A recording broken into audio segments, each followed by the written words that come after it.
Olá pessoal, tudo bem? Boa noite, estamos iniciando mais um episódio do Trilha Nobre. Hoje nós temos um convidado especial, vou apresentar ele para você daqui a pouco. Então você que ainda não se inscreveu no nosso canal, não ativou o sininho, faça isso agora, para não perder as oportunidades que nós vamos ter durante os novos episódios. Hoje nós temos um tema muito importante que nós vamos trabalhar aqui hoje. O tema é como ter um ministério eficaz na igreja, na família e na profissão. Né? Hoje nós estamos entrevistado aqui o nosso pastor Isaac, né? Hoje ele equilibra e desenvolve um ministério eficaz na igreja, na família e na vida profissional, sempre explorando, estando sempre em Cristo Jesus. Isaac, seja bem-vindo ao nosso podcast, seja bem-vindo a mais um episódio, que você possa se apresentar agora para o nosso pessoal, você venha colocar aí diante do pessoal aquilo que você é, aquilo que você faz, com a sua profissão, aonde você pastoreia hoje, ok? Seja bem-vindo. Amém. Muito obrigado, querido Arthur, pelo privilégio de estarmos juntos aqui. Que o Senhor possa nos direcionar em tudo que nós vamos conversar. Para quem não me conhece, eu sou o pastor Isaac, estou aqui na videira de Osasco, junto com o pastor Hugo Delmans. Temos aqui edificado a casa do Senhor e crescendo, né? Que o Senhor nos chamou para fazer, né? A Bíblia diz, ide e fazer discípulos. Então, o que nós temos no coração e temos trabalhado é para isso. Hoje não sou um pastor que trabalho 100%, assim, não sou um pastor que está 100% na igreja. Eu tenho meu trabalho secular ainda, né? Sou um microempreendedor. O Senhor tem abençoado, tem feito grandes coisas nesses dias, né? A gente vê o favor de Deus, as coisas acontecendo na área secular, porque isso é propósito de Deus, né? A Bíblia fala assim que se credes, você comerá do melhor, né? E o Senhor diz que nós viveremos e comeríamos do melhor e dos frutos daqui da terra. Então aqui na terra a gente tem que estar muito bem. Eu tenho vivido isso dentro das áreas que eu trabalho. Não é só uma, né? Faço multi coisas, mas temos visto o Senhor realmente crescer. Mas o coração está mesmo para gerar vidas para o Senhor. Ok, amém, Isaac. Pastor Isaac, nós temos hoje algumas perguntas para você, são 10 e a 11ª é comigo, ok? Hoje nós vamos falar hoje de um tema muito importante, é a dúvida de muita gente. Muitas pessoas hoje têm dúvida, né, de como conciliar a vida da igreja ali, do corpo de Cristo, com a família. Algumas pessoas elas dão mais prioridade para talvez para o trabalho e esquecem do corpo de Cristo, esquecem da família. Outros dão mais prioridade para a família e esquecem do corpo de Cristo, esquecem do trabalho. Alguns dão prioridade mais para a igreja, esquecem da família, esquecem do trabalho. Então nós vamos hoje conversar como a gente manter o equilíbrio em tudo, como você dá conta ali do ministério, dá conta da casa, né, junto com a sua esposa, com seus filhos e da profissão. A primeira pergunta que eu queria fazer para você, como, né, você ter um ministério eficaz em Cristo Jesus? Na sua visão, como que é um ministério eficaz? Como seria esse ministério que de fato Jesus olha e seria eficaz? Eu penso que um dos parâmetros, Arthur, para você medir o que é um ministério eficaz, é o que eu acabei de dizer. A Bíblia diz assim, ide e dei frutos. A Bíblia diz que pelo fruto você vai conhecer a árvore. Então, você vai saber se o ministério de alguém é eficaz ou não, é os frutos que ele vai estar dando ao longo dos anos. E também é uma questão da permanência, né? Então não adianta, eu dei frutos há 10 anos, 20 anos atrás e tudo foi maravilhoso. Não, muitas vezes não é o que você fez lá atrás, é o que você faz hoje. Por isso que é a questão do permanecer. Então, eu permaneço dando fruto. Eu penso que quando Cristo olha para nós, e nós como corpo de Cristo, a grande expectativa de Cristo é que nós realmente consigamos atrair a presença de Deus. E isso gera frutos. Onde você está, se é dentro de casa, se é no prédio da igreja, se é no serviço, não importa. Você tem que manifestar os frutos do Espírito, né? E manifestar os frutos também gerando vidas. Isso conta para o Senhor, né? Então não adianta você estar em casa e não ter os frutos do Espírito e não ter uma família que vê em você esses frutos. Não adianta você estar no ministério e ser alguém que só faz parte. Eu canto, eu oro, eu falo em línguas. Mas quantos você converteu? Não falei para ninguém. Quantos você falou do amor de Deus? Não falei para ninguém. Eu acho que isso não é muito eficaz. Então, o eficaz é você conseguir realmente falar e atrair as pessoas. As pessoas olhar para você e falar, eu quero ser como você. Isso vai fazer muita diferença, né? E quando Deus olhar para você e falar, ó filho, valeu a pena. Porque quando a gente olha para Cristo, a gente vê vidas, né? Quando você entende a cruz, você vê vidas. Não é muito. Paulo diz isso, né? Não vivo mais eu, mas Cristo vive em mim. Então não é mais eu que importa, não é mais o que você faz, mas são vidas que vão ser conectadas. Isso é um ministério eficaz. Aleluias. Amém. Então, a segunda pergunta é: como você descobriu o seu chamado? Houve um momento específico na sua vida que você descobriu o seu chamado? Ou houve um processo gradual? Eu costumo pensar nisso. Eu não fui como o Paulo, né? Paulo foi um cara que... A Bíblia diz assim que Jesus falou assim, ó, apareceu para Ananias e falou assim, ó, esse cara eu quero ele. Eu preciso dele. Ele vai ser alguém que vai ser útil para mim.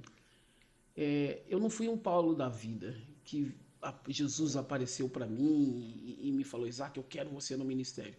Mas ao longo da minha vida, eu entendi por que eu vim, para que eu vim e o que eu preciso fazer. E Deus me deu o privilégio, Arthur, de, ao longo dos anos, acontecer algumas coisas que foi muito chave para mim realmente me moldar e fugir de muitas aparências do mal. Muitas coisas. Como eu já disse para os irmãos que caminham um pouco mais perto, eu nasci num ambiente quando as coisas não eram tão favoráveis, né? As coisas não era mil maravilha. Então, quando você está ali no ambiente, você tem tudo para caminhar naquilo que você vive. Mas eu fugi disso. Algumas coisas foram me moldando, me mostrando que não era aquilo. E você sabe que um dos momentos muito cruciais na minha chamada que eu entendi, eu lembro de uma certa vez eu passei um certo nervosismo, que eu estava no púlpito, até falei disso esses dias no prédio, que eu precisava ministrar uma palavra, não sabia exatamente o que dizer. Aí Deus disse para mim, né, na palavra de Deus, segundo a Timóteo, diz isso: procura apresentar-te a Deus aprovado como obreiro, não tem do que se envergonhar e maneje bem a palavra da verdade. Aleluia. Isso me deixou muito constrangido, sabe? E me deixou muito mal. Eu falei, eu não sei falar, eu preciso aprender a falar. E eu sempre busco ao Senhor e falo, Senhor, eu preciso saber que você está comigo. A palavra me afirma o tempo inteiro que está comigo, mas eu quero ter essas experiências. E eu lembro que uma noite o Senhor apareceu para mim, sabe? Eu deitei e falei, Senhor, eu preciso te ver. Algum momento, eu não sei se os ouvintes ou você mesmo tem essa percepção, eu estou muito no dia a dia. E às vezes você parece que está tanto no dia a dia que Deus está tão longe de você. Aí você precisa parar tudo e falar, eu preciso ir para o Senhor. E num momento como esse, eu fiz isso numa noite. E fui deitar e eu falei, Senhor, eu precisava tanto falar com o Senhor, porque eu preciso tanto te ouvir para ter certeza. Isso hoje deve ter uns 20 anos ou mais, mas eu não esqueço nunca disso. Eu lembro que numa noite eu estava dormindo, e no meio de um sonho, eu me vi sentado numa cadeira, em cima de um penhasco muito alto. E nesse penhasco, embaixo dele, tinha um grande mar. Tinha um grande mar. E muito ao longe, eu via alguém, uma grande luz aparecia, e ela começou a escrever. Essa luz começava a escrever e falava comigo. E aí ele começava a falar, eu não conseguia entender. Eu perguntava, não estou entendendo. Aí eu comecei a falar em línguas junto com ele. E eu começava a entender o que ele estava escrevendo ali na hora. E aí aquilo para mim foi, sei lá, acho que 30 segundos, nem isso. Mas no meio da madrugada, quando eu acordei, porque minhas lágrimas molhou meu corpo, eu acordei, eu estava ajoelhado na cama e chorando. Aí minha esposa estava do meu lado e falou, amor, você está aí há mais de 2 horas chorando e orando. Aquilo marcou minha vida. Eu falei, o Senhor está me ensinando. Então eu penso que essa questão de você, de saber, falar, oh, foi nesse momento que me marcou, foi isso. Eu talvez diria que foi esse momento, mas eu penso que o chamado, Arthur, ninguém chega no chamado já pronto. É um momento que você entra e vai crescendo. Por isso que Deus deu a parábola dos talentos. Ele lembra? Ele falou para os servos, né? Então os servos era alguém que sabia do que o Senhor tinha. Servo conhece a paixão do patrão, conhece o que é importante para ele. Então Deus mostrou que, olha, eu estou te dando talento, mas eu espero que você multiplique esse talento. Então eu penso que liderança, até mesmo um chamado, é algo que você envolve porque você tem clareza de quem é Deus para você, mas é algo que você desenvolve. Eu estou há um ano como pastor, né? Mas eu estou um ano com o título de pastor, mas desde quando eu me entendo por gente, eu sou pastor. Eu cuido de pessoas. Eu lembro que quando eu casei, isso vai fazer mais de 30 anos, uma irmã olhou para mim e para o André e falou: vocês vão cuidar de casais. Aleluia. Mais de 30 anos, cara. Eu tinha lá meus 20 e poucos anos. Eu falei: como é que eu vou cuidar de casal? Estou caçando quem cuida de mim. Mas aí foi um processo de crescimento, sabe? Sim. Hoje, nós temos a nossa estrutura, como temos tantos casais, né? Que estamos juntos, estamos orando, ensinando os caminhos do Senhor. E o Senhor tem nos abençoado em relação a isso. Então eu penso que para muitos pode ter sido um chamado, algo específico aconteceu, eu tinha certeza. Não, para mim não foi. Eu penso que é algo que é muito importante para mim. Eu entendo quem é o Senhor e eu sei que eu preciso fazer algo. Preciso me mover no que o Senhor tem para mim. É isso. Amém, glória a Deus. Então esse sonho foi algo bem específico para você, que foi uma experiência que você teve, né? Esse sonho seu com o Senhor, você ficar ali 2 horas e você já estava ajoelhado orando 2 horas, mas estava dormindo. Depois você acordou. Dormindo, cara. Dormindo. Glória a Deus. Eu tive, na verdade, uns 3 sonhos assim, né? Do Senhor aparecer. Eu lembro que no último sonho meu amor falou: tá virando moda esse negócio, eu quero também. Mas era algo muito poderoso. E todas as vezes que o Senhor apareceu em sonhos para mim, era me ensinando algo. Então, por isso, eu tenho muito isso, né? Eu não sou bom de leitura, eu não sou um cara que consigo pegar um livro e ler 10 livros, não consigo. Mas eu entendo que eu preciso. Então, eu lembro que há uns 9 anos que eu cheguei aqui em Osasco, e foi um grande desafio, porque me passaram algumas células, eu precisava crescer, e uma liderança toda nova, onde até eu era novo aqui muito em Osasco. Falei, eu preciso crescer na visão de liderança. E eu lembro que eu comprei 8 livros, cara, para ler, né, de liderança mesmo, e fui buscando, me capacitando. E eu vi o Senhor realmente dando direção, entendeu? Então, é muito... Eu não digo que... Eu penso que isso é algo específico para mim. Pode ser que tem pessoas que têm um chamado, determinado momento, eu sabia que eu ia ser pastor. Já tinha certeza disso. Eu falei, mãe, eu preciso crescer nisso. Então, eu entendo que o chamado e a vida cristã é a questão de você saber ter o equilíbrio. Se você não tem o equilíbrio em qualquer uma das suas áreas, você vai se perder. A Bíblia diz assim que um pouco de fermento leveda toda a massa, né? Então não adianta. Como nós estamos falando desse tema que envolve casa, serviço e ministério, se você é muito bom em um e muito ruim em outro, vai complicar tudo. É como o motor, cara. Você pode ter o melhor óleo, pode ser o motor mais potente, se não tiver bateria não funciona. Você entendeu? Você pode ter a melhor bateria, o motor, tudo engrenado. Se não tiver óleo, não funciona. Você pode ter tudo encaixado. Se não tiver gasolina no tanque, não anda. Então, você tem que ter essa junção e esse equilíbrio. E acho que esse é o desafio para todos. Você conseguir ter o equilíbrio. Porque muitos são bons numa área e pecam demais em outra. São bons em outra, pecam demais em outra. É muito desafiador, né? Você acabou de falar, acabou de responder a terceira questão, que seria isso mesmo. Quais são os maiores desafios para quem exerce um ministério dentro da igreja e como superá-los? Então, eu acho que muitos... E como superar esses desafios? Né? Você acabou de falar de um desafio da pessoa, né, saber separar, que tudo tem que ter o equilíbrio, tudo tem que ter... Mas como superar isso? Como você vê que, de forma talvez prática, como a pessoa consegue superar e colocar isso, talvez até Jesus no centro de tudo? Tem um ditado que eu acho maravilhoso, que diz assim que o sábio, né, ele olha e vê o outro errando, e aí por isso ele não erra. Isso é sabedoria. O tolo, ele vê o outro errando e fala, não, mas eu vou dar certo, eu vou conseguir. E ele tenta fazer. Então, tem alguns livros, tem o livro dos Generais de Deus, o livro dos Heróis da Fé. Eles dão alguns exemplos de grandes homens de Deus, que esteve muitos anos no ministério mas em muitos aspectos largaram a família. E está relatado isso no livro.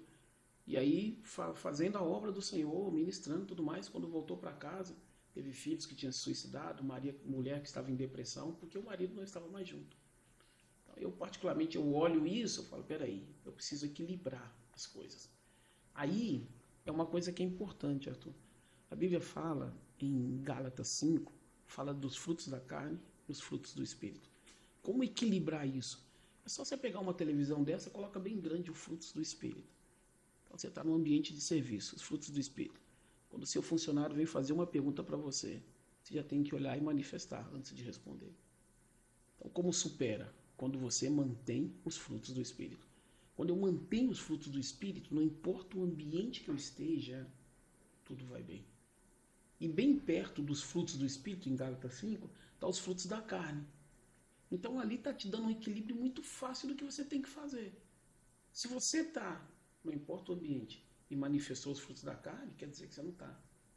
Você está fora do propósito, você está fora de ser um exemplo, você está fora de ser alguém que realmente expressa Deus. Agora, se você consegue manter os frutos do Espírito em todas as áreas, então vai ser diferente. Entendeu? Então, o desafio para todo cristão é saber manter os frutos do Espírito. Por isso que um deles ali está falando assim, que é o espírito de mansidão, domínio próprio.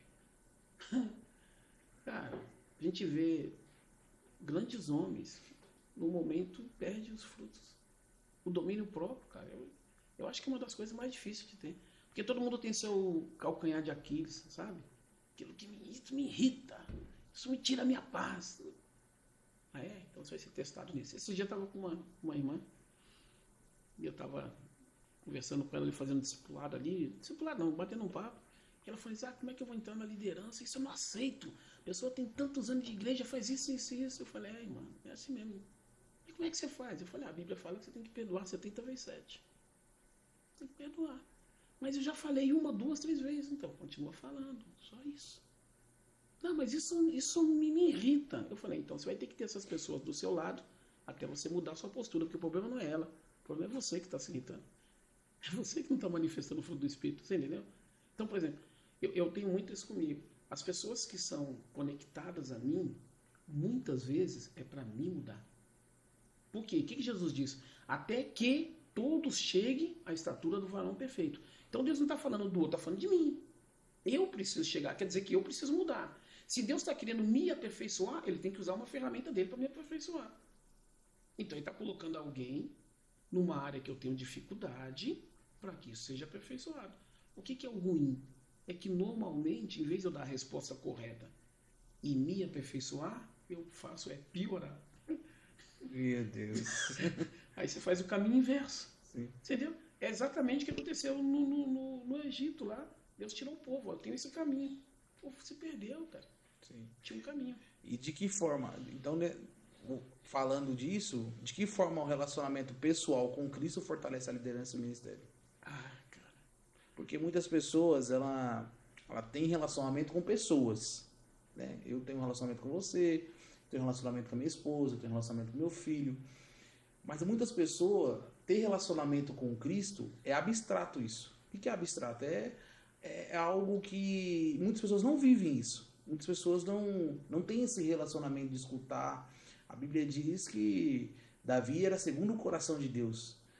Davi ganhava guerras que ele não precisava consultar Deus. Ele já estava, conforme ele agia, ele já estava fazendo aquilo que Deus esperava dele fazer. E como ter esse relacionamento íntimo? Como buscar esse relacionamento íntimo? O que fazer para ter esse relacionamento íntimo com Cristo? O que fazer é o que deu. Já que você citou Davi, eu penso que Davi é um ótimo exemplo. Davi era um cara que amava a presença. Isso é fundamental. E os irmãos sabem que é uma tecla que eu sempre bato nela. É se você ama a presença e busca a presença. Amar é uma coisa e ter atitudes práticas de amor é outra. Davi não só amava como buscava. Então, quando Davi não era conhecido e ninguém se importava e nem sabia quem era ele, a Bíblia deixa claro que ninguém sabia quem era ele. Muito mal o pai dele lembrava dele.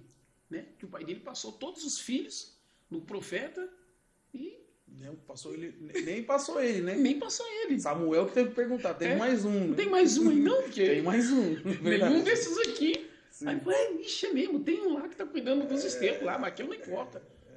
Mas quando você vai estudar, e tem estudos muito bons sobre isso, fala que quando Davi parava para tocar a arca, ali ele e as ovelhas, anjos paravam para ouvir a adoração. Então, é muito simples, né? O que você faz no secreto vai aparecer em público. Então, o cara, para ele ter uma vida de santidade, para ter uma vida que se mantém na presença, é muito do que ele faz no secreto. Não tem jeito. Você pode maquiar, talvez, dentro de casa, talvez você pode maquiar dentro do prédio, mas vai ter lugar que você não vai conseguir maquiar. E aí, quando você não consegue, você tenta ir por um certo tempo, Deus vai pegar, vai te expor. Aí eu vou te usar de Davi de novo. Davi era um homem segundo o coração de Deus, era um cara que amava a presença. Mas em determinado momento, Davi pecou. Quando você vai ver a história, Davi fez o quê? Pegou o marido, matou o marido, escondeu tudo, falou, vem aqui, fica quietinho aqui comigo, eu sou o rei, tá tudo certo. Deus deu tempo para Davi se corrigir. Só que Davi continuou maquiando, continuou não falando nada, falou, não, tá tudo certo. O cara morreu em guerra, ninguém precisa falar nada, tá tudo certo. O que Deus fez? Deus veio e expôs Davi. Você entendeu? Então, sempre quando Deus vai permitir, ou as suas atitudes vão te levar a você cometer algo errado, ou querer ficar maquiando por um tempo. Vai chegar uma hora que, de alguma forma, Deus não quer, mas permite que você seja exposto. Por quê? Para corrigir. Entendeu? Não tem jeito. Por isso que você vê tantas pessoas, não, mas agora ele fazia isso, mas estava lá escondido lá. Ninguém sabia, mas Deus permitiu. Mas você vê que Deus sempre dá tempo para você se arrepender. Então, eu estou fazendo isso, eu estou bem aqui em casa, eu estou bem no serviço, eu estou bem na igreja, mas em determinada área eu não estou bem. Se corrige. Deus dá tempo para isso. Se corrige. A Bíblia fala, foge da aparência do mal, foge disso. Então, esses dias nós estávamos falando sobre isso. Todo mundo tem a sua área que pega. Né? Tem a área que se você vacilar, você sabe que você cai. Sim. Então você tem que correr disso. Jesus deu exemplo lá no Velho Testamento. José foi um exemplo claro disso. José correu do pecado. Você vê? Então, a tolice é achar que eu sou forte. Não, eu corro. Aí você corre, Deus te justifica e te promove. Você se entrega, Deus vai te expor. É sempre assim. Aleluia. Então você que está nos ouvindo aí, você que está seguindo a gente, olha só, foge da aparência do mal, né? Foge da aparência do mal. Deus vai te conhecer no secreto. Isso é importante, você ter relacionamento com Ele no secreto. Aleluias. E agora, Isaac, nós vamos entrar num tema, né? Que é importante a gente entender que agora nós falamos sobre ministério na igreja, né? Como liderar na igreja. E agora vamos falar o ministério que é a família, como liderar a família, né? E como manter o equilíbrio. Olha só que interessante essa pergunta. Muitas pessoas lá que estão nos assistindo têm essa dúvida. Como manter o equilíbrio entre servir a igreja e cuidar da família? Você vê muitos casais, muita família se acabando dentro da igreja, né? Porque talvez, quando você vai olhar, era um pastor, a pessoa era um pastor e terminou o casamento porque não deu atenção devida. Você citou muito bem um livro, né, dos Generais de Deus. Tem um outro livro que eu esqueci o nome agora, mas tem um livro que fala a história de alguns profetas que, de fato, o filho se tornou, né, homossexual por causa disso. Né? Então, como cuidar, né? Como ter esse equilíbrio, né, entre a igreja e a família? É uma boa pergunta. Eu vou... Na realidade, eu penso que quando a gente conversa sobre a palavra de Deus, ela te dá um leque para tantas verdades, né, fundamentadas no Senhor mesmo. Mas eu quero manter uma linha de raciocínio que é o seguinte, pelo menos eu penso nisso. Como manter dentro de casa o que você mantém dentro do ministério?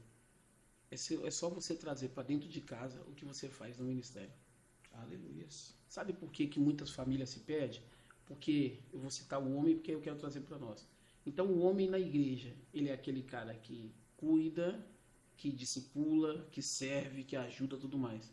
Mas não faz o mesmo com a esposa. Então a Bíblia diz assim que o maior tem que ser o menor. Então, quando você vai para casa, a mulher é aquela que tem que ser protegida.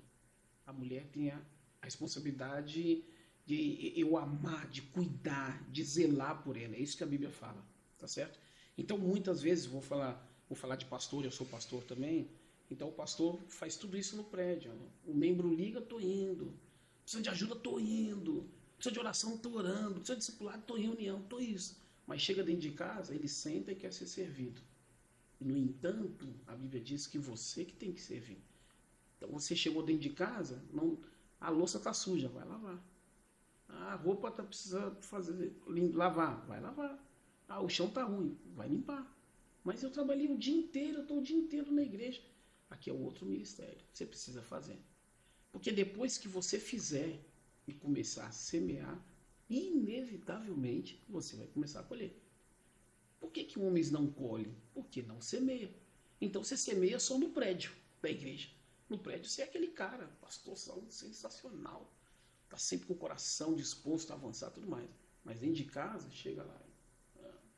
Amor, me dá minha comida aí. Amor, vem aqui com as coisas para mim. Não, não é assim não. Você sabe, por exemplo, eu e minha esposa, a gente trabalha fora. Cara, eu posso chegar em casa arrebentado do jeito que for. Se a cozinha estiver suja, a louça está suja, eu vou lavar. Antes de deitar, eu já entro e vou lavar. Se os meus filhos, que já são de maior, estão em casa, estão deitados, levanta, vai lavar. Já coloca eles para lavar. Eu chego em casa, se você perguntar para minha esposa, quem lava a roupa sou eu. Sou eu que coloco roupa na máquina, eu coloco sabão, eu faço tudo, tiro. Eu só não guardo no guarda-roupa porque eu não sou bom para dobrar a roupa, mas aí eu deixo para ela. Mas aí o que eu faço? Você precisa ir no mercado? Quem vai sou eu. Precisa carregar as coisas? Quem faz sou eu. Por quê? Porque minha esposa é para me servir ela. Então, se eu sou um pastor tão eficaz no prédio para servir, como é que eu não posso ser dentro de casa? Então, Aleluia. as pessoas se perdem nisso. Você entendeu? Entendi. Isso não tem o equilíbrio das coisas. Voltando aqui que nós falamos, é o equilíbrio. Então é muito fácil fazer. É muito fácil ouvir um irmão, me ajuda. Aí você vai lá e faz tudo. Só que dentro de casa você chega, nossa, eu saí de casa às 6 horas da manhã e estou chegando agora às 10 horas da noite. Eu só quero, amor, vem me dar minhas coisas. Aí antes de pedir, o que você fez para semear e colher? Não fez nada. Por isso que muitos casamentos se perdem. Agora, quando você entende que a mulher é esse sentido, a mulher é o Espírito ali, o Espírito Santo representa o Espírito Santo, você tem que servir, tá? E o filho, o que é? O filho é aquele que você precisa direcionar. O que você faz dentro de uma igreja, como um líder, como um pastor? Você serve e você direciona. Você serve e direciona. A mulher você serve, o filho você direciona. Então, se você não faz isso, você se perde. Por isso que dentro de casa é o primeiro ministério, cara. Então eu sirvo minha esposa. Meus filhos sabem. Se eu vou comprar alguma coisa, é primeiro para ela. Se eu vou no mercado, amor, o que você quer? Se eu vou, isso, primeiro para ela. Meus filhos, eu vou te ajudar. Meu filho estava aqui me ligando, pai, tem isso, o que eu faço? Eu direcionei ele. Você vai fazer isso, isso. Entendeu? Então, por que se perde dentro de casa? Por que não faz dentro de casa o que você faz na igreja? Como eu faço para dentro de casa ficar bom? Faz a mesma coisa que você faz na igreja. Faz dentro de casa.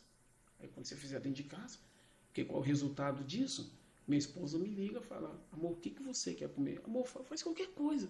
Não, amor, vou fazer o que você quer comer.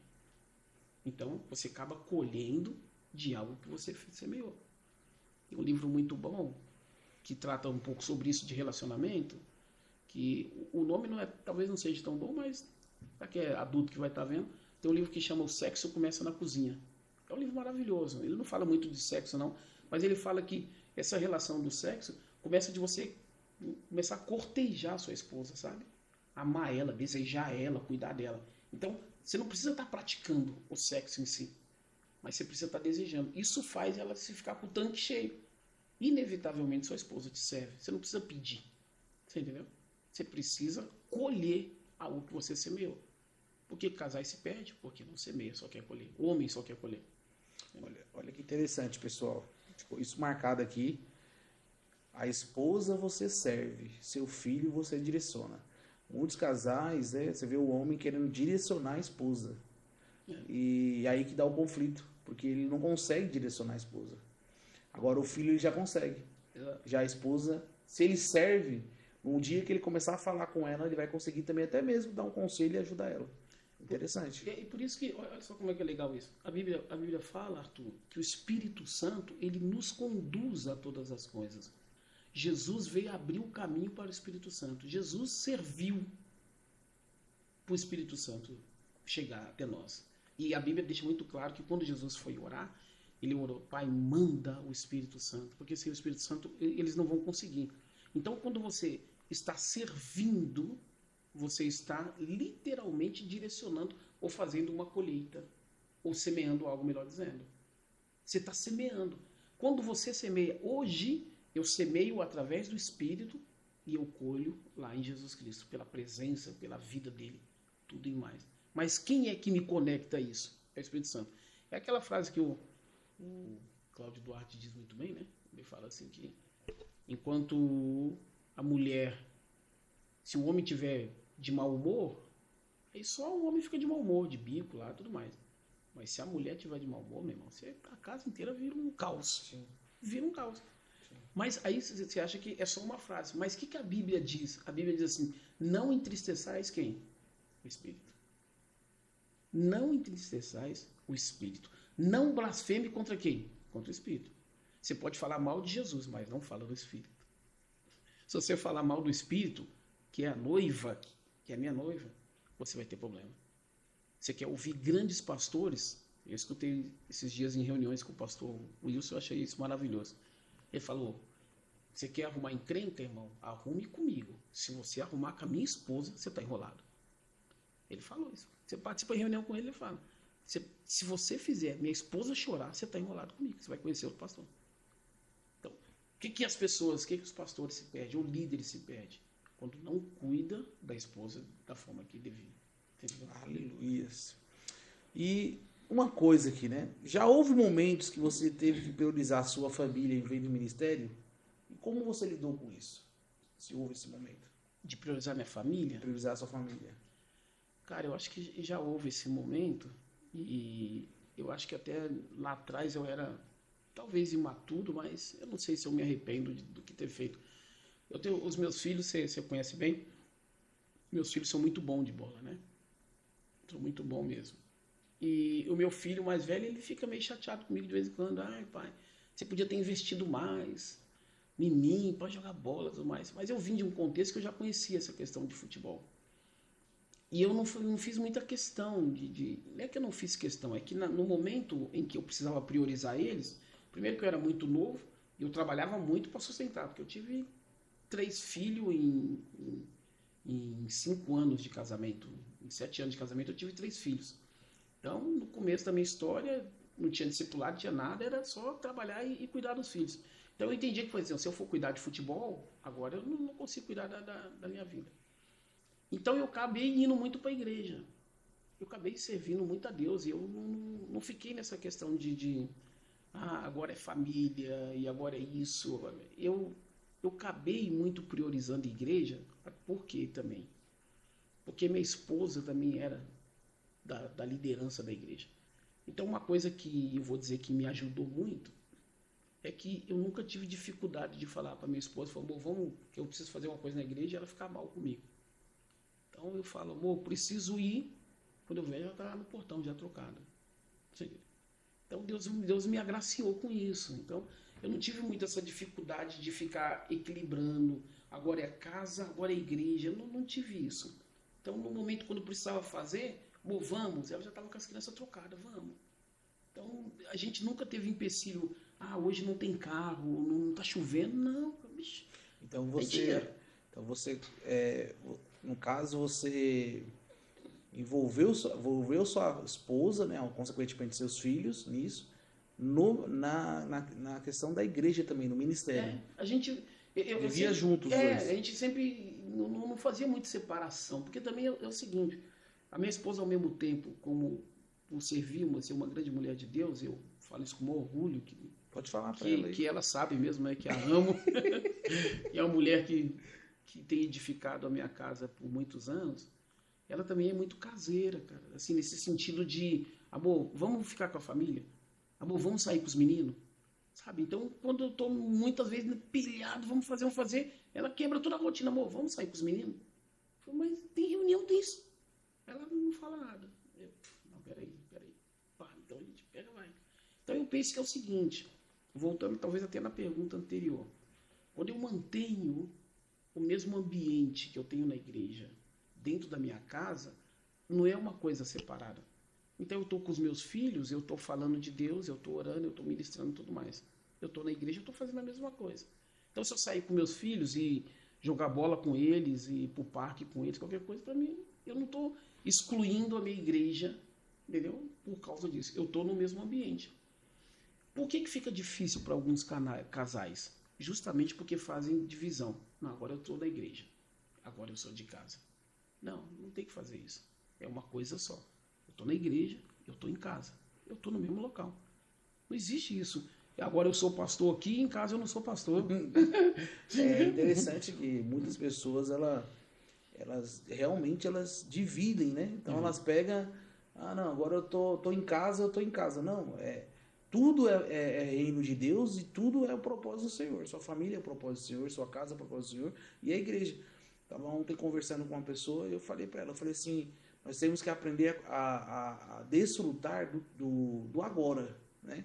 Então, se eu estou na igreja com a minha família, eu estou junto com eles, junto curtindo eles ali na igreja, curtindo aquele momento, aquele ambiente. Em casa, a mesma coisa. Então, muitas pessoas, em casa eu sou o marido. Não, você também é o pastor, é o marido, que também é o pastor e o marido na igreja. Exato.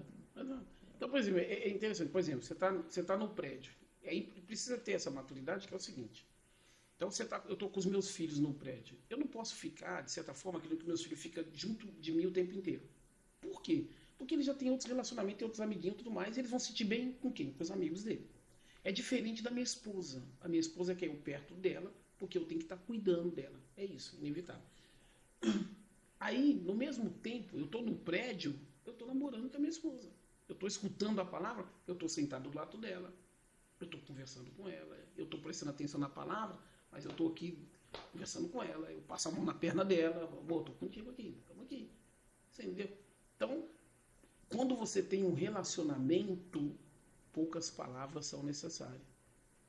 Aleluia. Quem muito fala, Arthur, é porque pouco se entende. Você entendeu? Quem precisa falar muito porque pouca verdade tem. Você vê Jesus mesmo, quando ia falar, ou ministrar, ou dar direção, chegou pro cara lá, 10 anos, 1000 anos cego. O que você quer? Quero ver. Então vê, pô, acabou. Jesus, você não vê. É isso que te digo. Não, você quer ver. Eu te ver, pronto, acabou. E não fala pra ninguém, não, tá? Tô indo embora. Embora. Então, por exemplo, quem muito vive, pouco fala. Quem muito fala, pouco vive. Eu te falo isso até no meio posso dizer, no meio da bandidagem. Assim, os caras que realmente faziam, que executavam, não falavam pra ninguém. Agora os laranjinhos que ficavam contando vantagem, eu falava, na hora não fazia nada. Entendeu? E isso no mundo natural também é assim, mas no espiritual também é assim. Quando você conhece alguém que tem vida de Deus, ele não fala muito. Porque quando ele chega, a presença chega. Ele chega, a presença chega. Amém. Isaac, esse podcast aqui, ele é patrocinado, né? Por alguns patrocinadores. Aleluia por isso. E agora chegou o momento de a gente apresentar esses patrocinadores, né? E hoje nós temos aqui o Grupo Nobre, né? O Grupo Nobre é composto por várias empresas, né? Essas empresas são... Nós temos ali empresas de BPO, nós temos empresas de um auto center, nós temos empresas de investimento, tem empresa de contabilidade, tem várias empresas ali compondo o Grupo Nobre, né? Então, você que precisa aí de contabilidade, BPO financeiro, você que precisa de talvez levar seu carro para arrumar agora, você que precisa investir seu dinheiro, procure o Grupo Nobre que ele vai te ajudar. Também temos também a Legaliz, né? A Legaliz é uma empresa de BPO financeiro, né? DPO financeiro. Então, DPO financeiro não. Ela cuida de LGPD. A Legaliz cuida de LGPD. Então, você que está precisando de se estruturar o seu negócio, estruturar dentro da lei da LGPD, né? A Legaliz está ali para te servir, né? Hoje nós temos o sócio Pablo Cabreira, que cuida dessa parte de LGPD, que está ali de fato, né, orientando você, dando dinâmica, dando direção para que o seu negócio esteja legal nessa área, né? Então, você que precisar do Grupo Nobre da Legalista, procure, né, chame aí no direct, na message, nós vamos te responder. Continuando aqui, Isaac, olha só, que conselho o senhor daria para que quem sente que está perdendo a conexão com a família por causa das demandas do ministério? Que conselho você daria para essa pessoa que está perdendo a conexão, está ficando distante da família, você percebe ali que a pessoa não está com foco mais na igreja, talvez, né? Do que na família, né? No corpo de Cristo do que na família. Ou até mesmo essa pessoa que você falou, a pessoa prioriza, né? O corpo de Cristo, é um bom líder, é um bom pastor na igreja, discipula, cuida, mas não está priorizando a família. Que conselho você daria para essa pessoa? Eu diria que ele precisa voltar à origem dele. Dificilmente você vai ver um pastor que cresceu, que avançou, e ele fez tudo sozinho. Dificilmente. Eu não conheço, não me lembro agora de ter um pastor que começou uma carreira solo e avançou. Ele normalmente chegou onde ele chegou porque ele tinha uma esposa do lado, provavelmente teve uns filhos e tudo mais. Então eu acho que ele precisa voltar para essa origem, sabe? E aí cai no que eu disse, porque se ele está priorizando só o ministério, está esquecendo a família, cara, eu penso que quando chegar no céu, encontrar com o Senhor, acho que essa vai ser uma das primeiras perguntas. Deus vai te perguntar assim, cadê a esposa que eu te dei? Aleluia. Vai ser uma delas. Cadê os filhos que eu te dei? Onde estão eles? Sabe? E aí você vai falar, não, Senhor, eu estava no ministério, eu esqueci deles. Ah, Senhor, eu nem sei, porque eu estava pregando. Não tem muito sentido. Não tem sentido. Então, para mim, eu não sou alguém que não estou querendo julgar nada disso, quem fez, quem deixou de fazer, nada disso. Mas eu penso que se você chegou onde chegou, é porque Deus te deu uma estrutura, te deu uma família, e você precisa cuidar dela. Então, quando você faz o curso pastoral, você sabe que a ordem é o seguinte: primeiro Deus, em segundo a família, e em terceiro o ministério. Primeiro Deus, segunda família e em terceiro o ministério. Porém, se você não sabe equilibrar isso, Arthur, você vai sempre ter problema. Sempre ter problema. Então, tem hora que você vai buscar Deus, né? Eu quero ir para o sítio, quero ficar lá orando, buscando Deus. Eu quero isso, preciso disso. Mas tem hora que a sua esposa, ela não quer só o profeta, ela quer o marido. Entendeu? Ela quer o marido que ama, que cuida, que namora, que faz tudo que precisa. Você entendeu? Tem hora que ela vai querer o provedor. É o que nós ministramos lá nessa reunião que nós tivemos de homem. Esse conjunto de fatores, e quando você deixa... Não, eu sou só o cara que supre, mas eu não sou o cara que ama. Infelizmente eu conheci alguns irmãos que caminham com a gente, que é o cara que supre, mas ele não ama. Então não tem aquela palavra de amor, não tem aquela palavra de carinho. A mulher do cara anda toda descabelada, tá o tempo inteiro de coque, e o cara não cuida. E, no entanto, o que a palavra de Deus diz? A palavra de Deus diz que quando você se casa, você se torna um. Então, o homem, na coerência, se ele vê a mulher dele mal vestida, ele deveria entender que ele está mal vestido. E eu já caminhei com pessoas que o homem fazia o cabelo toda semana para o cabeleireiro, mas não tinha dinheiro para dar para a mulher. Eita Deus. Entendeu? Então não tem muito sentido isso. Aí fala, não, eu estou perdendo a minha família. Não, você que está sendo incoerente. É só voltar para a palavra. Então, por exemplo, eu quero andar bem. Qual que é o orgulho do pai?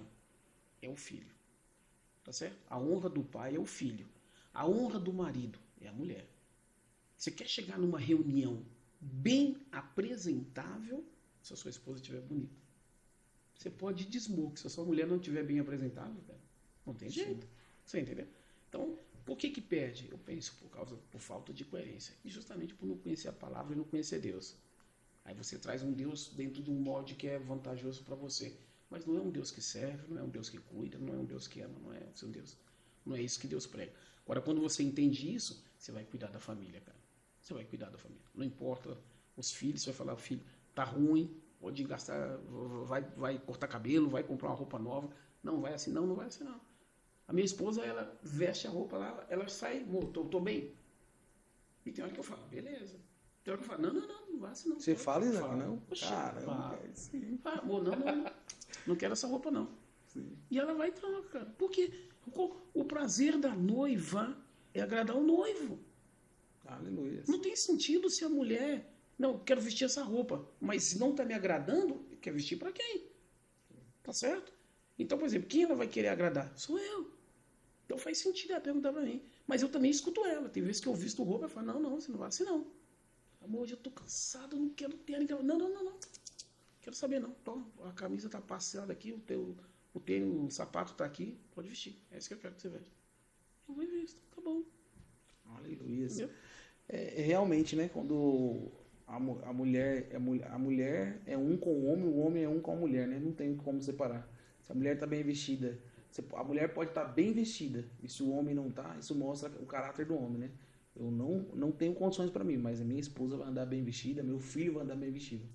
Isso é Você importante. Vê, esses dias, um testemunho que a pastora Jaira deu, né? Já ouvi isso também de outros pastores, mas ela estava citando. O pastor Hugo, em determinado momento da história, estava andando com o sapato rasgado e colocando no jornal. Mas ela estava bem vestida. É isso. É um homem, não interessa como você está. Tá certo? Você tem que cuidar da noiva. É isso o papel do homem. Então a noiva tem que estar bem. A noiva estando bem, inevitavelmente você vai ficar bem. Eu não preciso estar com roupa nova todo dia. O homem não tem isso. E eu lavei essa camisa e usei ela a semana inteira. Eu uso, tô tranquilo. A mulher, se ela precisar repetir na mesma festa a roupa, já está em crise, cara. Já está em crise. A mulher abre o guarda-roupa lá, não cabe roupa. Ela fala, não tem roupa. Não cabe. E você vê que muitos homens, né, Isaac, eles não são provedor, né? Existem homens que cuida até mesmo da casa, cuida dos filhos, é um homem atencioso, mas não são um provedor. Uhum. É o cara que não dá condições, que nem você falou, que não tem aquele recurso, que não dá moradia, que não dá, de fato, não dá estrutura para a esposa, até mesmo para proteger ela, né? Exato. Então você vê homens também que não investem na esposa, né? Exato. Você sabe que uma das coisas que eu sempre priorizei, Arthur, como eu sempre trabalhei fora, então você passa o maior tempo da sua vida fora de casa. E muitas vezes a André ficou em casa. E eu sempre cuidei para que ela morasse num lugar onde tivesse segurança para ela, quando eu não tivesse. Então eu sempre trabalhei, falei, não, esse ambiente não é bom. Eu lembro quando nós casamos, alugamos uma casa lá em Cidade Tiradentes, e eu saía cedo, voltava tarde da noite, e eu chegava e falava, mano, esse ambiente não é bom. Deus me ajuda, esse ambiente não é bom. Acho que eu morei 6 meses numa casa. Esse ambiente não é bom. Aí eu saí de lá, trouxe ela para cá, para São Bernardo. Estava ali perto dos meus irmãos, ali perto do meu irmão que era militar, de corpo de bombeiro, perto da minha mãe, tudo. Então, por exemplo, eu saía, ia trabalhar, eu sabia que ela estava num ambiente que se precisasse de alguma coisa, eu não conseguisse chegar em menos de 1 hora, alguém ia dar um suporte para ela. Então, de alguma forma, eu sempre cuidei para priorizar, por exemplo, eu não estou, mas ela está bem. Eu não estou, mas meus filhos estão num ambiente bem. Eu lembro que de Tiradentes, teve um momento que eu saí de Tiradentes, porque os amigos dos meus filhos, eu achava que não era o melhor amigo dele. Eu tinha comprado um apartamento. Eu vendi o apartamento e saí. Eu falei, não, meus filhos não vão ficar bem. Fui embora para outro lugar. Então, por exemplo, a questão você tem que ser um provedor, mas você tem que ser aquele cara que, por exemplo, eu sou o soldado da minha esposa. Peraí, eu estou cuidando. É o que Adão não fez. Adão, a serpente estava conversando com ela. E o abençoado não falou nada, velho. Talvez nem estava perto, né? Nem estava perto. Onde estava? Cadê o Adão? Não, então, estava no ministério.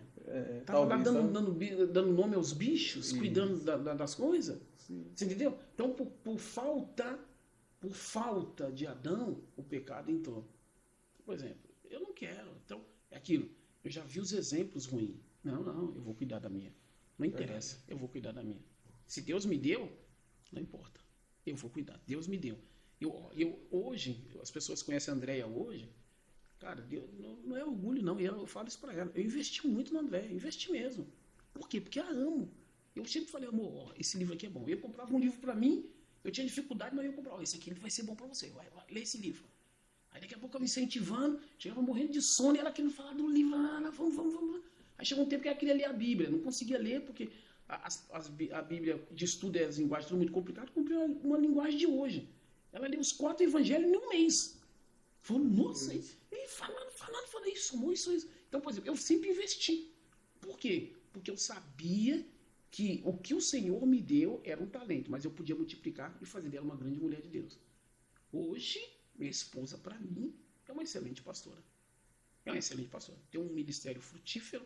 As pessoas que caminham com ela amam a André. A André, ela fala, irmãos, preciso disso. Todo mundo mobiliza para trás com ela. Eu tenho que pedir, pelo amor de Deus. E a hora que ela vê esse episódio aqui do podcast, ela vai chorar, Isaac. Ela sabe que é. Eu já falo isso para ela. Homem. Continuando, Isaac. Quais práticas, né, são importantes para que um lar também seja um ministério frutífero? Qual prática, né? Eu vejo você ministrando e pregando bastante sobre a questão de comer na mesa, né? Almoçar toda a família na mesa. Isso seria uma prática, né? Uhum. Quais são as outras práticas?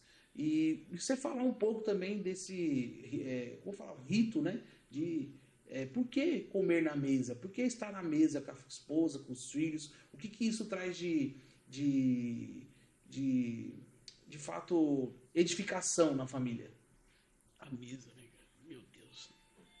A mesa tem tanta verdade, a mesa tem tanta coisa que pode nos edificar e nos dar parâmetros, mas deixa eu responder aqui. O que eu penso que vai trazer a prática de você ter uma família abençoada, ter uma família centrada em Deus, você precisa fazer o seu sacerdócio dentro de casa. Então, por exemplo, os meus filhos, eles estão acostumados a me ver eu ler. Eles estão acostumados a me ver eu ler. Eles sabem que quando eu quero orar, eu coloco Hillsongs.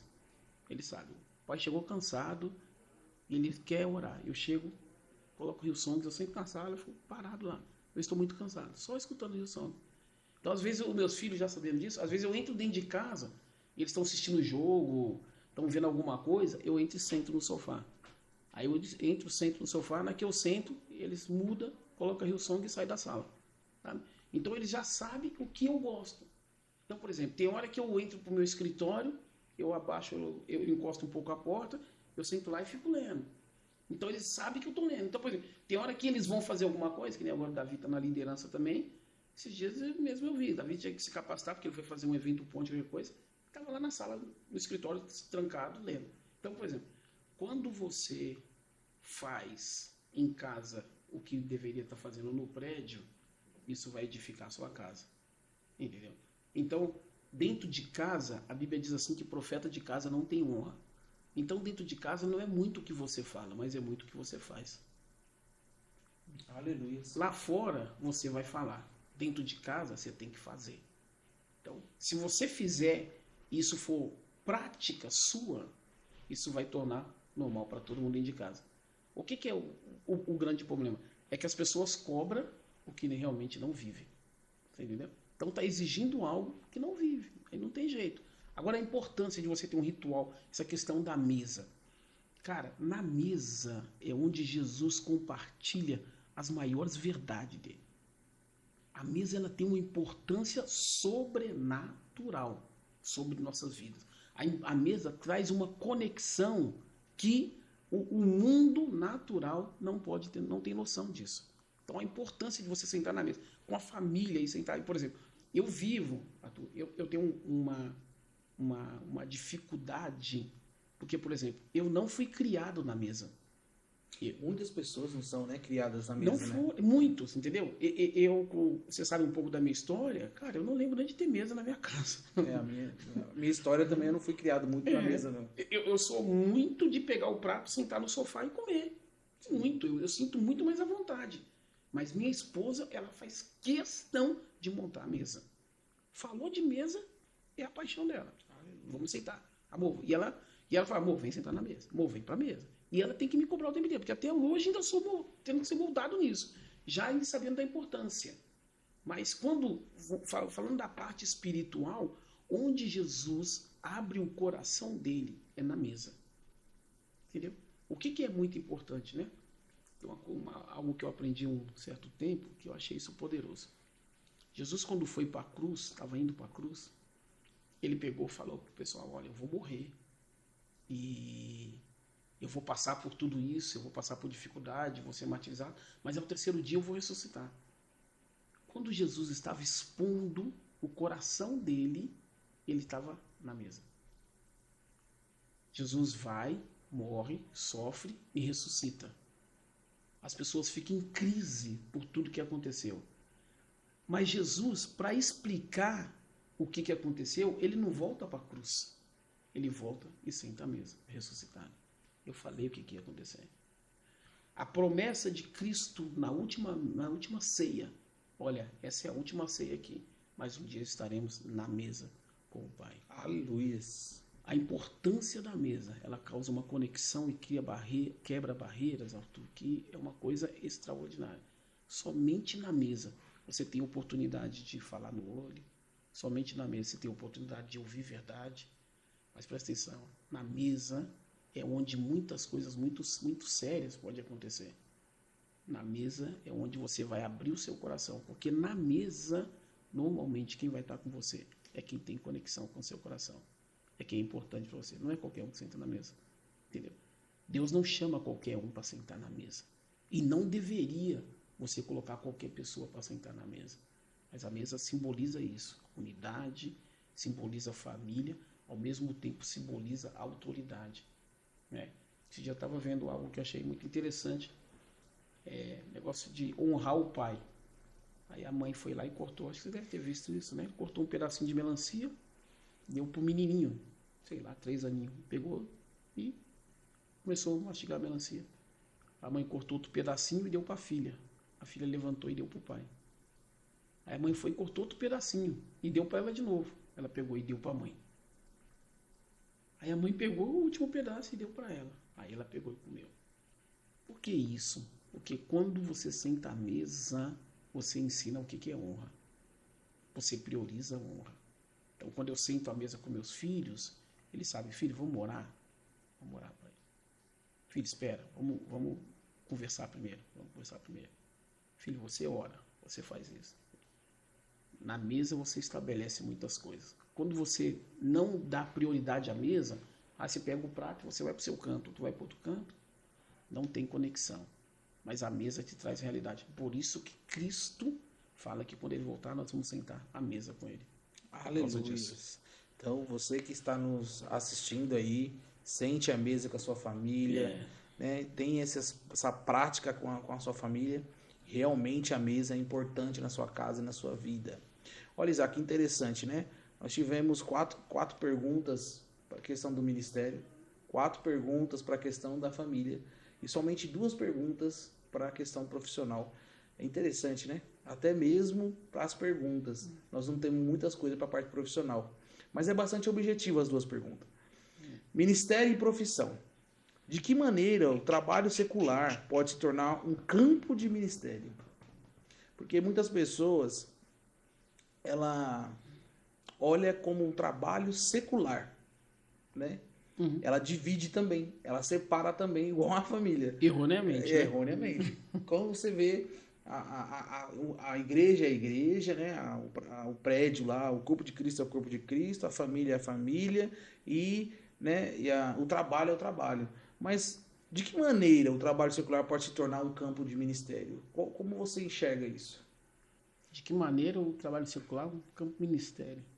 Eu penso que aqui que a Bíblia diz em 2 Colossenses, em Colossenses 3, diz assim que tudo o quanto fizeres, faça como para o Senhor. Não por vista a homens, mas como se fosse para o Senhor. Porque o Senhor te recompensará. Então, quando você está no serviço, quando você está no trabalho secular, tudo que você fizer lá, se você fizer como se estivesse fazendo para o Senhor, Deus vai te honrar.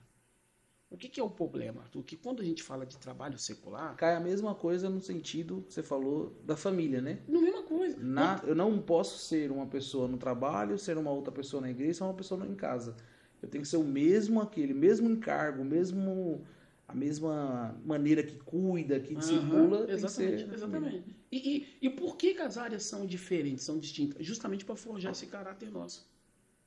Só por causa disso. Deus só fez isso para forjar o nosso caráter. Então, por exemplo, quando eu estou... Então, o intuito de Deus é forjar nosso caráter. É forjar nosso caráter. Se você pega... Então, Deus paga um salário para te forjar o salário. O caráter. O caráter, lógico.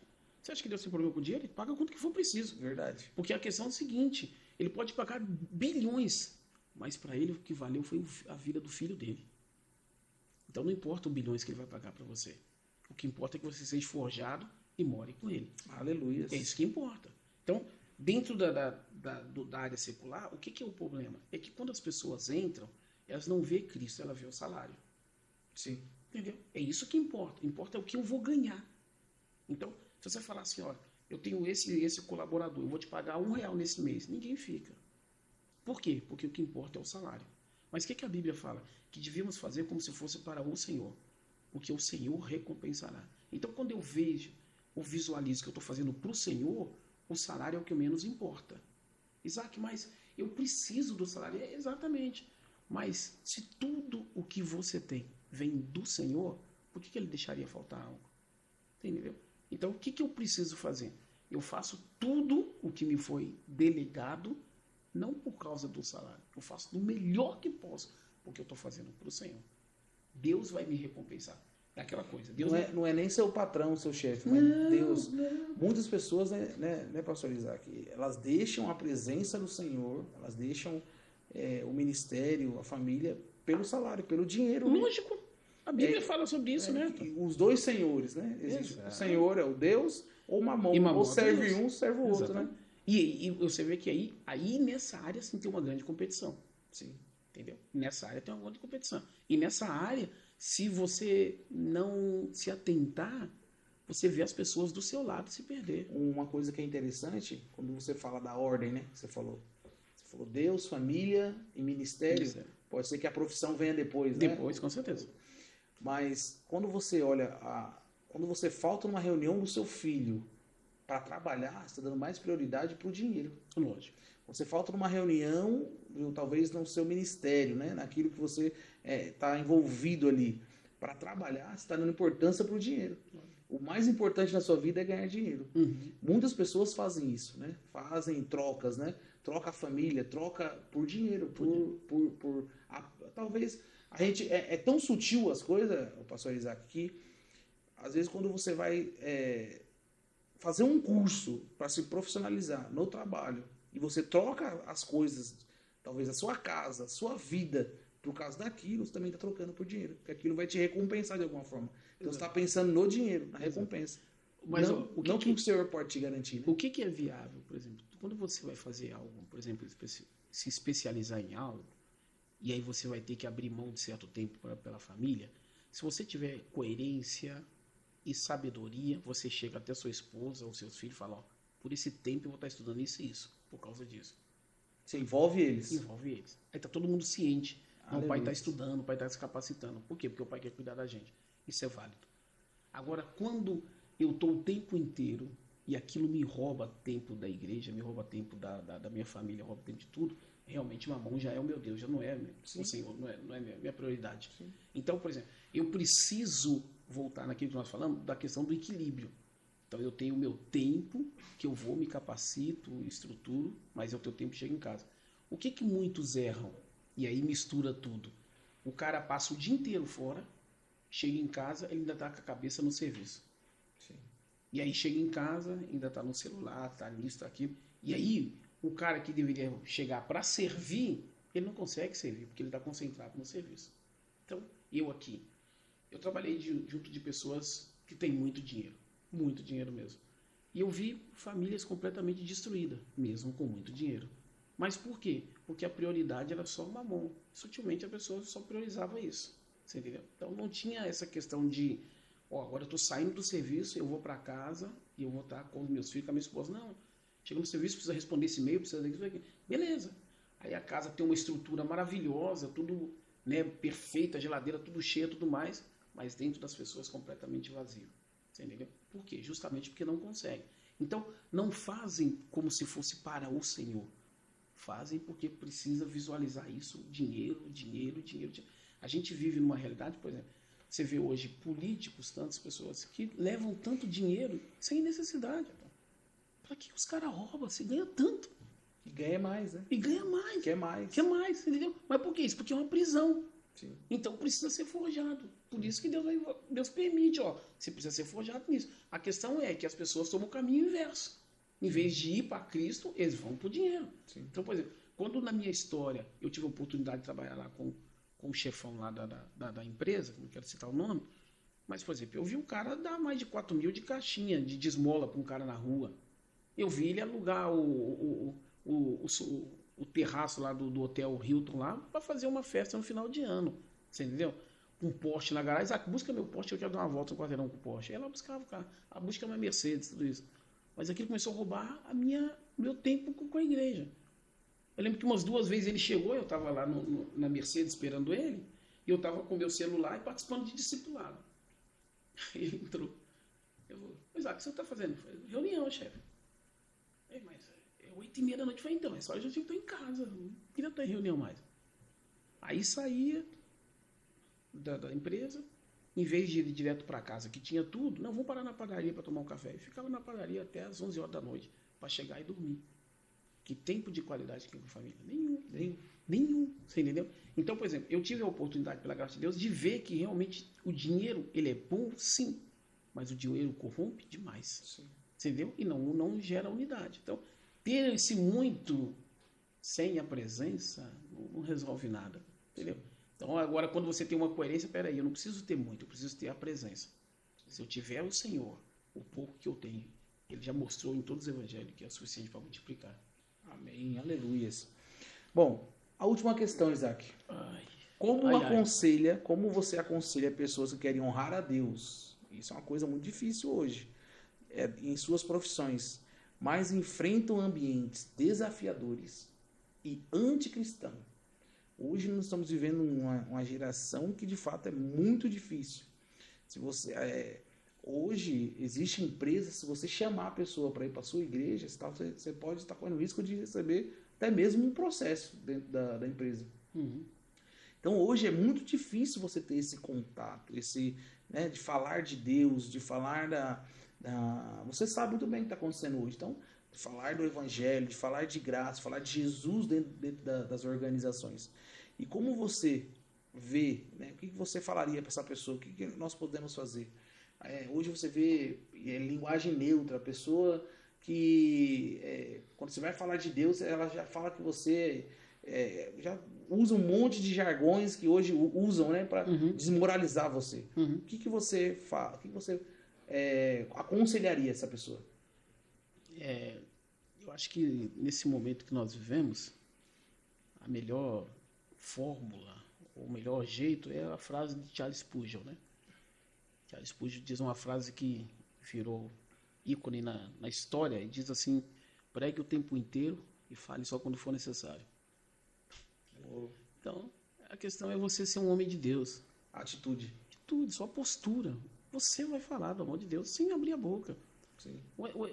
Eu vou usar, eu não gosto muito de falar de mim pessoalmente, mas, por exemplo, quando eu trabalhava como motorista lá do Bradesco Executivo, então a gente tinha que trabalhar de terno e gravata, e todo mundo terno e gravata.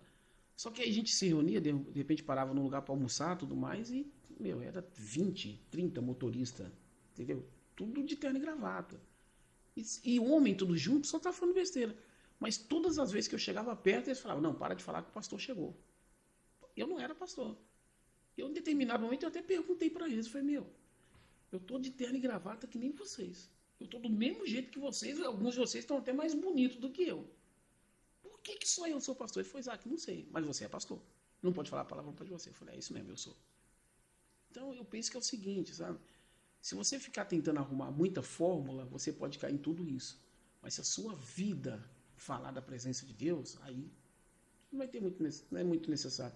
Eu acho muito maravilhoso um testemunho do pastor Aloísio, que ele conta que um casal pediu para passar um final de semana com ele, né?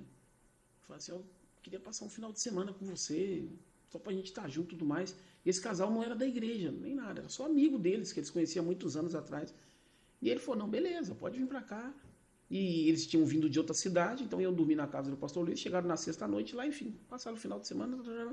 Quando foi no domingo, foram almoçar, porque depois o pastor Luiz já ia para a igreja. O pastor Luiz conta, né, que ele sentou à mesa e falou assim: a gente passamos um final de semana junto e eu gostaria realmente de poder falar alguma coisa de Deus para vocês. Aí falou que o rapaz estava do lado dele e falou: mas você vai falar de Deus de novo? Então o Luiz falou: mas eu não falei nada de Deus. Aí o rapaz falou: desde sexta-feira, você só falou de Deus. Tudo que você fala é só de Deus. Aí ele falou, mas quando eu falei? Não, quando a gente estava lá no parque, você deu esse exemplo e ele falou de Jesus. A gente estava comendo a pizza, você deu esse exemplo e falou de Jesus. A gente estava passeando, a sua esposa estava lá na frente com a minha esposa. Você deu um exemplo, falou desse, falou de Jesus. O tempo inteiro você fala de Jesus.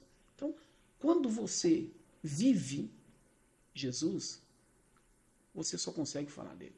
Aleluias. É o cara que joga futebol, cara. Só fala de futebol. Você pega o cara que só anda com futebol, ele só fala de futebol. Ele não consegue falar outra coisa, sabe? De todos os jogos, quem ganhou, quem perdeu, quem fez o gol, é isso, entendeu? Então, você é aquilo que você se alimenta. Sempre assim. Aleluias. Que possamos, né, então, falar, se posicionar em Deus, né? Hoje nós vemos muito cristão também que não se posiciona, né? As atitudes não mostram que ele é de Deus, né? Então, você vê que ele ao agir, né, a forma de falar, a forma de lidar com as situações, ele de fato passa que é mais um que é do mundo mesmo, pessoas que não têm princípio nenhum, né? Que possamos ter o princípio do Senhor. Amém. Isaac, chegamos ao fim. Eu queria deixar aqui para você algo. Muito rápido. Queria deixar algo aqui para você. Uma palavra final que você gostaria de falar para os ouvintes. Você gostaria de deixar para as pessoas que estão nos vendo aqui. Você gostaria de deixar, né? Nesse tudo que nós falamos aqui, o que você deixaria de conselho para os nossos ouvintes, olhando aqui para a câmera aqui, falando para eles? Amém. É bom que nós estamos aqui na trilha nobre e eu acho que tem tudo a ver com o que nós fomos chamados para viver. Deus nos chamou para trilhar um caminho de nobreza. Eu penso que é isso. Nesse caminho de nobreza, irmãos, sabe uma coisa que eu aprendi, eu achei maravilhoso isso, que quando Deus nos constitui como sacerdote e nós somos incluídos na realeza celestial, então o sacerdote é aquele que faz parte de quem senta à mesa, aquele que está junto do rei, que está junto do pai, que ele sabe o que o pai quer. E quando um local está para ser dominado, conquistado, tomado por herança, por incrível que pareça, não são a plebe que vai, mas são os nobres que vão. Então, sempre o Brasil, quando foi conquistado, não foi os escravos que vieram, mas foi os reis que vieram, tomaram posse de tudo.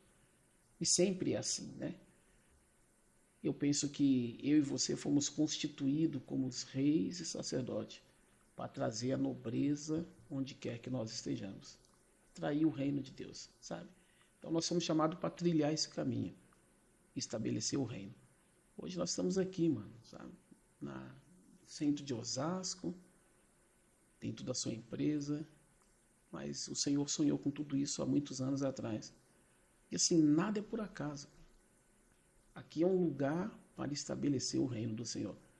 Aí você vê que o Senhor te dá colaboradores que servem a Deus, mas te dá colaboradores que precisam muito de Deus. E quem é o modelo? Vai sempre ser você. O modelo é você. Vão olhar para você. Vão olhar para os demais que estão aqui. E vocês precisam espelhar Cristo. Nós fomos chamados para isso.